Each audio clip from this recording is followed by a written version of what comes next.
எப்படி வேண்டுமென்றாலும் வாழலாம் என்று நினைப்பவர்களுக்கு மத்தியில் தன் குடும்பங்களுக்காக தன்னையே தியாகம் செய்யும் அனைத்து இளைஞர்களுக்கும் இந்த வீடியோ சமர்ப்பணம். நன்றி. சொந்த சமய தூக்கி தூக்கி சோர்ந்து போ.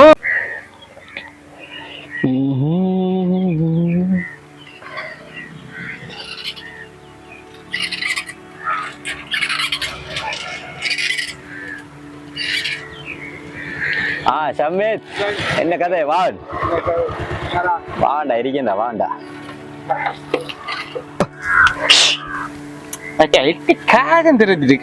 சமீத், என்ன கதை? இருக்கேன்டா, காலையும் காணல. என்ன காலையும் காணல? வெளிநாட்டுக்கு போக ஓடு எல்லாம் கொடுத்துருக்கேன் மச்சான். பாஸ்போர்ட் எல்லாம் இன்னொரு கொஞ்ச நாளைக்குள்ள எல்லாம் கிளியர் ஆயிரும்னு நினைக்கிறேன்டா. போற ஐடியாவெல்லாம் இருக்கேன். என்ன செய்யற இப்ப இங்க இந்நாட்டிலையும் தொழில் எல்லாம் சிக்கல் அது இதுவுமா கிடக்கு. நம்மளுக்கும் தெரியும் தானே, 1000 பிரச்சனையில உள்ள ஆள் நான். நீ உனக்கு கவலை இல்லடா. உனக்கு நீ வாப்பாக்கு வயல் கிடக்கு, ஓடுறதுக்கு வாகனம் இருக்கு, எல்லாம் இருக்கு. நம்மளுக்கு நீ ராத்தா தங்கச்சி மாதிரிலாம் கூட என்ன செய்யற? அப்படித்தான் தெரியும் தான், நம்மளோட நிலப்பாடெல்லாம் அப்படித்தான் மோசமா கிடைச்சு. அதெல்லாம் விட்டு போட்டு எல்லா மனுஷனுக்கு வாரதுதான். ஆளை கண்டுட்டா இப்ப நான் வரக்குள்ள என்னடா இப்படியே இருந்து சரி வட்டு வருமா? இல்லடா, எங்கடா பார்த்தா தானப்பா கல்யாணத்தை சும்மா அந்த கிளாஸுக்கு அங்க இங்க போகக்குள்ள கண்டுக்கிறதா. மற்றபடி இருந்து சரி வட்டு வருமா? பேசி இப்ப நாம மட்டும் கல்யாணத்தை பேசி வச்சு நம்ம ஜாஞ்சி அந்த பிள்ளைக்கும் விருப்பம் தான்.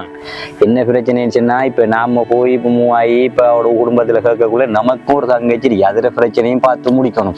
அப்ப அந்த பிரச்சனையெல்லாம் இருக்கக்குள்ள இப்ப போய் நாம இதை கேட்கக்குள்ள நம்மளும் கொஞ்சம் எல்லாம் இப்படித்தானே குடும்ப கஷ்டங்கள் எல்லாத்தையும் இதனோடு நாமளும் ஒரு லெவல்ல இல்லை.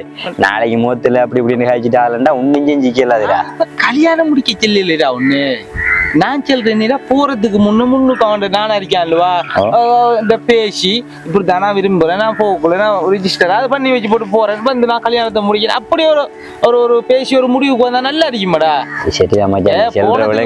ஆசைப்பட்ட வாழ்க்கையை விட்டதுக்கு பிறகு வேலை இல்லையே மச்சான். சரிதான், என்னடா சீர இப்ப நாம போய் கேட்கக்குள்ள உங்கள்ட்ட என்ன சேட்டை சிரிக்காது இது நாளைக்கு நம்மகிட்ட காய்ச்சிட்டால நான் கூட்டி போறேன். பாவம் பிரச்சனையை பாப்ப என்ன போற அவரை நான் நீ கதைக்காய் நான் நிக்கேன் பார்த்து நிக்க அடுத்து கதைக்காய் என்ன முடிவுக்கு வரான்னு கேள முதல். நாம நமக்குள்ளே ஒரு முடிவு எடுத்துக்கிட்டு நாம பிடிக்கிற பிள்ளைய மச்சான். அவளு நம்ம பார்க்க முடியாது சொல்றேன். கதைச்சு வச்சுட்டு நீ வெளிநாட்டுக்கு போயிட்டு வந்து நாம நீ அதிர வேலையிலேயே பார்க்கலாம். எல்லாம் பாருதா மனுஷன் தானே, எல்லாருக்கும் இல்லாம பாருதா. நாம போய் பார்ப்போம், கழிச்சு பார்ப்போம், என்ன சொல்றான்னு கேட்போமே. அப்ப வரும்பு சைக்கிள் வரும்பு கழிச்சு பார்ப்போம்டா சொல்றேன். பார்ப்போம், பாவம் என்ன வரப்போகுது. பாவம் சரி இடம் போ, போம். சரியா வருமாடா? சரியா வராம எங்க போற? நானும் காட்டுல விழுந்தா அதை நான் முடிச்சு வைப்பேன். சரி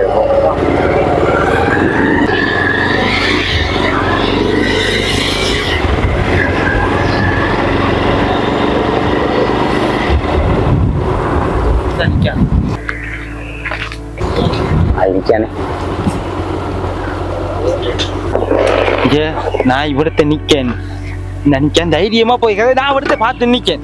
சரி இன்னும் கழிக்கிறேன். என்னத்தை கதைக்கிறதுல என்னடா வரப்போகுது? யோசனை அடி ஒரு யோசனையும் இல்ல. இப்ப என்ன இது என்ன கேளு? ஓமண்டா ஓமம் பாரு, இல்லையண்டா இல்லையே பாரு. நம்ம மனசுக்குள்ளே போட்டு குழப்பிட்டு வரல, அவசியமே இல்லை. போ, நான் இവിടുത്തെ நிக்கதானே பார்த்து போ. என்ன நடக்க போகுதோ? நம்பி ஹயரா ஹயரில் உங்களை சந்திப்போம் வந்து. என்ன சந்திக்க? யார் நீங்க? இப்படி நல்லா இருக்கிறீங்களா? நல்லா இருக்கேன். யார் நீங்க? நான் நம்மளை அந்த சந்தியில் இருக்கிறேன்.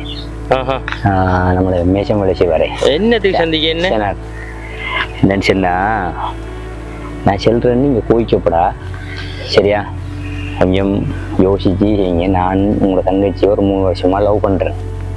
ஏண்டா நான் வந்துட்டு இப்போ இப்படித்தானே வெளியாக்கள்கிட்ட செல்லியோ இல்லை வேற முறையிலையோ அப்படியெல்லாம் நடக்கலை. உங்களோட தங்கச்சியை நான் ஒரு 3 வருஷமா லவ் பண்றேன். உங்களோட தங்கச்சியும் லவ் பண்றேன். தங்கச்சியுமா லவ் பண்ற? தங்கச்சியும் லவ் பண்றேன். நான் வந்துட்டு இந்த மேஷம் வேலை செய்யற அசனாரு அவர் மகன். நீங்க என்ன செய்றீங்க?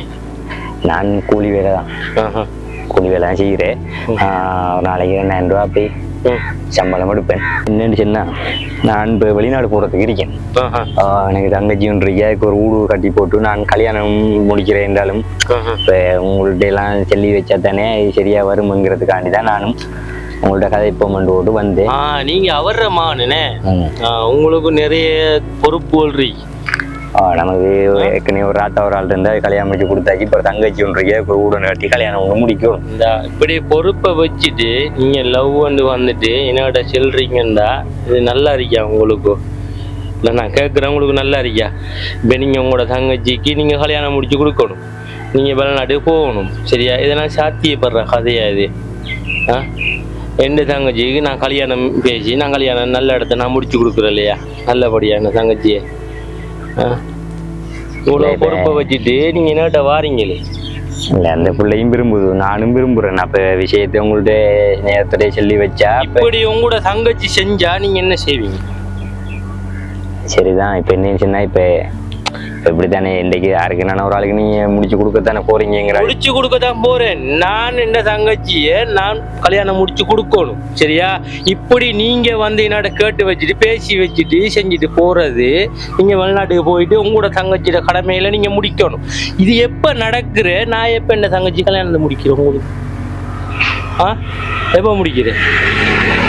தம்பி நீங்க யோசிக்கணும், சரியா? உங்களோட கூட்டாளி மாதிரியாவா? உங்களோட கூட்டாளி மாதிரிலாம் ஒரு நல்ல நிலைமையில இருக்கக்கூடிய ஆட்கள். நீங்க இந்த ஊருக்குள்ளேயே ஒரு கூலி தொழில் செஞ்சு சரிங்க, இந்த கூலி தொழில் செஞ்சுட்டு சரியா நீங்க வெளிநாட்டுக்கு இதுக்கப்புறம் போய் சரியா உங்களோட தங்கச்சிக்கு உங்களோட பிரச்சனையெல்லாம் முடிச்சுட்டு சரியா இதெல்லாம் சாத்தியப்படுற கதையே இல்லை, சரியா? நீங்க தம்பி இதோட உற்றணும், சரியா? இதுக்கு பிறகு லவ் அது இதுன்னுட்டு நீங்க தூக்கிட்டு வரக்கூடாது. நீங்களும் தங்கச்சியோட இருக்கிறா, சரியா? நான் இந்த தங்கச்சிக்கு நல்ல இடத்த நல்ல மாப்பிள்ளை நான் பார்த்து கல்யாணம் முடிச்சு கொடுக்கணும், சரியா? நீங்க என்ன செய்றீங்கன்னு சொன்னா இதோட இதை விட்டுருங்க, சரியா? விட்டுட்டு நீங்க உங்களோட இதை பாருங்க. ஒரு இதொன்று இருந்தா நடக்கணுமென்று இருந்தா நடக்கும் அது, சரியா? நீங்க போயிட்டு வந்து நடக்கணுமென்று இருந்தா நடக்கும். நான் எந்த தங்கச்சிக்கு நல்ல ஒரு இடத்த தான் நான் கல்யாணம் முடிச்சு கொடுப்பேன், சரியா? சரி, அப்போ நான் கேட்டதே ஒன்று நினைச்சு கொள்ளாங்க. இல்லை நீங்க தம்பி என்னோட கேட்டதால தான் நான் பொறுமையா இருக்கேன், சரியா? இதே இது வேற யாரும் வந்து என்னோட காய்ச்சிருந்தா வேற மாதிரி தான் நடந்திருக்கும் இன்னைக்கு, சரியா? மறுவா நான் உங்களை கூப்பிட்டு பெரிய பிரச்சனை வந்திருக்கும். அதுல நீங்களும் வாழணும், இந்த தங்கச்சியும் வாழணும், சரிதானே? நான் சொல்றது இதோட இந்த பிரச்சனையை விட்டுறணும், சரியா?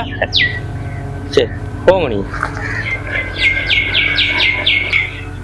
ஆளால் வந்துட்டு இவர தராதாரம் என்ன? இவர் வந்துட்டு நம்மள்ட்ட இல்லை நம்மட தங்கச்சி நாம எப்படி கோடீஸ்வரனுக்கு முடிச்சு கொடுக்கணும் நாம நினைச்சிட்டு போடா.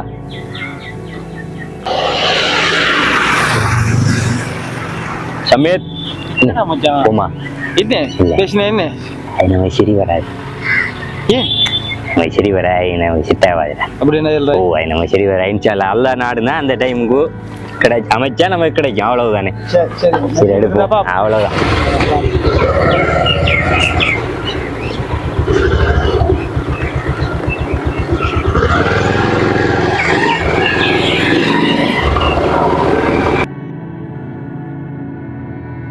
ஒரு சில ஆண்டுகள் கழித்து அவர்கள் சந்திக்கும் நேரத்தில் இருவரின் வாழ்க்கையிலும் ஒரு சில மாற்றங்கள், அதைத்தான் நாம் இப்பொழுது பார்க்க போகிறோம்.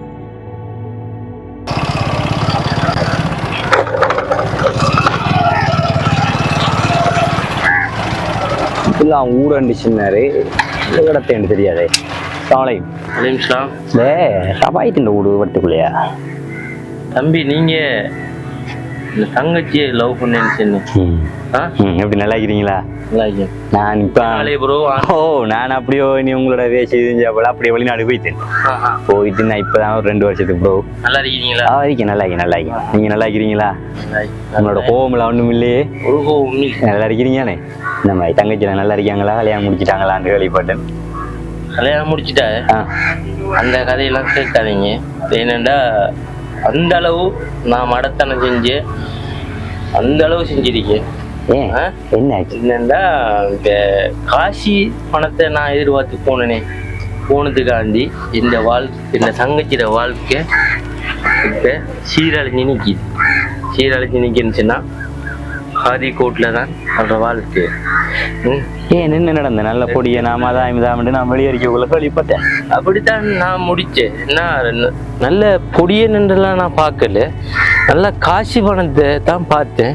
காசி பணத்தை பார்த்து என் தங்கச்சியை உடைய குழியில தள்ளின்னு சொன்னா என் தங்கச்சியோட இப்போ வாழ்க்கை சீரழிஞ்சு போயிடுச்சு. ஐசி கஞ்சா சகல விதமான கெட்ட பழக்கம் அவன் தேய்க்குது. போட்டுட்டு எல்லாத்தையும் அடிச்சுட்டு வந்து என் தங்கச்சிக்கு அடின்னு அடிச்சு 2 பிள்ளையோட இன்னைக்கும் இப்பையும் இருந்து நான் அதைத்தான் யோசிச்சு என்னால இயலாது. நான் எவ்வளவு தவறு செஞ்சிட்டேனுங்கிறத இப்பதான் நான் உணர்றேன். எல்லாத்தையும் நான் எவ்வளவு தவறு செஞ்சேன். நாம காசி பணத்தை பார்க்காம ஒரு நல்லவனுக்கு கல்யாணம் முடிச்சு கொடுத்துருக்கணும். நல்லவனுக்கு கல்யாணம் முடிச்சு கொடுத்துருந்தா கடைசி வரையும் நல்லா இருந்திருப்பா நம்மளோட தங்கச்சி. நாம நம்மளோட சுயநலத்துக்காண்டி நாம பார்த்து நாம கல்யாணம் முடிச்சு கொடுத்தோம். கொடுத்ததால இப்ப சீரழிஞ்சு திடுறது 2 பிள்ளையோட சீரழிஞ்சு திடுறாள். ஆதி கோட்டும் அங்கே இங்கே சீரழிஞ்சு திடுறாள். நீங்க வந்து எனக்கிட்ட எவ்வளோ பணிவா நீங்க கேட்டீங்க. நான் லவ் பண்றேன், இப்படிதான் நான் வெளிநாடு போறேன். உங்களோட அந்த ஒரு கஷ்டத்தை நான் உணராம போயிட்டேன். உணராம நான் காசுக்கு அடிமையாயிட்டேன்னு சொன்னா நான் எவ்வளோ பெரிய மடத்தனை செஞ்சேங்கிறத இவனுக்கு இருந்து இந்த இடத்துல இருந்து நான் யோசிச்சுட்டு இருக்கேன் இப்ப. சரியா? உங்களோட நல்ல மனசை நான் புரிஞ்சுக்காம போயிட்டேன். காசி இருக்கிறேங்கிற ஆணவத்துல நடந்துகிட்டேன் நான். அப்ப நீங்க என்ன மன்னிச்சுக்கோங்க. அதெல்லாம் எனக்கு ஒரு கோபம் இல்லை, ஒன்றும் இல்லை. மன்னிச்சுக்கோங்க. இப்ப கல்யாணம் முடிச்சிட்டீங்களா நீங்க? கல்யாணம் வீட்டுல பாத்திருக்கேன். நான் இப்ப வந்து 12 நாள் ஆகுது. வெளியே இருந்து வந்து 12 நாள். தங்கச்சிக்கலாம் ஊரெல்லாம் கட்டி செஞ்சாச்சு. வெளியில இருக்கக்குள்ளே கல்யாணம் எல்லாம் முடிச்சு கல்யாணம் முடிச்சுட்டாங்க. ஊர்லதான் ஊர்ல மாப்பிள்ள கூட்டிட்டு வந்துட்டான். பிரச்சனை இல்லை. நீ அவளும் வாழ்றா தங்கச்சியில பிரச்சனை எல்லாம் முடிஞ்சு வீட்டுல பாத்திருக்கேன். இல்ல நீங்க கூலி தொழில்னு சொல்றீங்கப்பா. இந்த கூலி தொழில் செஞ்சு காப்பாத்துறவன் நிறைய பேர். என்னண்டா இப்ப பணத்துக்கு ஆசைப்பட்டு நம்மளோட தங்கச்சியை கொண்டு நாம தள்ளினோன்னு அவன் என்ன செய்யறான், ஐஸ் அடிக்கானா கஞ்சம் என்ன செய்யறான் என்று கூட தெரியாது. ஏண்டா அவன்கிட்ட கூட நம்ம கேட்கையுமே இல்லாது. ஏனண்டா அவன்கிட்ட பணம் இருக்கிறங்கிற திமிரில் அவன் நம்மள்கிட்ட கதையை கேட்கவே மாட்டான். ஒரு கூலி தொழில் செய்யறவனுக்கு நம்மளோட தங்கச்சியோ நாம கேட்டு வரக்கூட நாம கல்யாணம் முடிச்சு கொடுத்தோம்டா அண்டைக்கு உழைச்சிட்டு வந்து அவன் காப்பாத்துவான் அவளை கடைசி வரையும். அதான் உண்மை. இப்ப நான் உணர்ந்தது இது. நீங்க சொல்ற விஷயம் உண்மைதான். சரியா? அப்ப எல்லாம் சரியா வரும். என்ன செய்யற எனக்கு எங்க அவ்வளவுதான். சரியா? அப்ப எல்லாம் சரியா வரும். அப்ப நான் வாரேன். சரியா? சரி, சந்திப்போம். சரி, ஒன்று யோசிக்காதீங்க. எல்லாம் சரியா வரும். சரி, அப்ப நான் வாரேன். சரி. எவ்வளவு மடத்தனம் செஞ்சிட்டோம். பணத்தை தான் பார்த்தோம், ஆணவத்தில் நடந்தோம். பணத்தை பார்த்து குணத்தை விட்டுட்டோம் நாம். தன் குடும்ப சுமைகளை தன் தோளில் சுமந்து சுமைகளை இறக்கியதன் பிறகுதான் நிமிர்ந்து பார்க்கிறான் தன்னுடைய வாழ்வை. அவன் தனது வாழ்வில் அனைத்தையும் தொலைத்து நிற்கிறான். இப்படிப்பட்டவர்களை நீங்கள் மதிக்காவிட்டாலும் பரவாயில்லை, ஒதுக்கி விடாதீர்கள், அவர்களை கண்ணியப்படுத்துங்கள். அனைத்து இளைஞர்களுக்கும் இந்த வீடியோ சமர்ப்பணம். நன்றி. எங்களுடைய வீடியோவை பார்த்த அனைத்து உள்ளங்களுக்கும் மனமார்ந்த நன்றிகள். எங்களுடைய யூடியூப் சேனலை சப்ஸ்கிரைப் பண்ணி சப்போர்ட் பண்ணுங்கள். நன்றி நண்பர்கள். இது போன்ற சுவாரஸ்யமான மற்றொரு வீடியோவில் நான் உங்களை சந்திக்கின்றேன். அதுவரை உங்களிடமிருந்து விடைபெற்றுக் கொள்ளும் நான் உங்கள் நண்பன் அஜ்மீர். நன்றி நண்பா.